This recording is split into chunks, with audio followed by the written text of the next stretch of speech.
எப்பவுமே ஒரு குழந்தை பிறக்கிறத வச்சு தான் அந்த ஜாதகத்தையே கணிக்க முடியும்.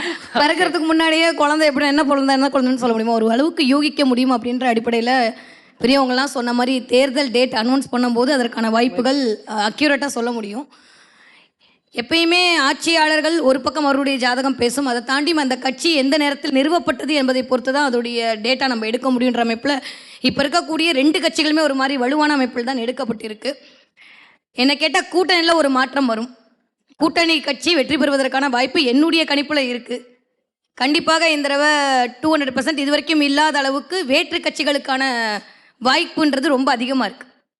இருக்கிற கட்சி அப்படியே தொடரலாம். ஆனாலும் ஓட்டு வித்தியாச அடிப்படையில் புதிதாக வரக்கூடிய கட்சி இல்லை ஏற்கனவே செம்மையாக டஃப் கொடுத்துட்டு இருக்க கட்சி ஓரளவுக்கு செம்ம காம்படிஷன் கொடுப்பாங்க. ஈக்குவலாக வர்றதுக்கான இப்போ 1-2 இடங்கள் அப்படின்ற மாதிரி போகுமே தவிர கண்டிப்பாக தாமரை நிறைய இடத்த வாக்கு பிடிக்கும்ன்றது என்னுடைய கணிப்பு. ஏன்னா விருச்சகம் நல்லா இருக்குது அப்படின்ற அசப்ஷனில் பார்க்கும்போது மோடி ஜாதகத்தை பார்க்கும்போது இங்கே இருக்கக்கூடிய அந்த அமைப்பை பார்க்கும்போது அது கொஞ்சம் ஆளுமை அதிகமாக இருக்கிறது அப்படின்றது என்னுடைய தனிப்பட்ட கணிப்பு.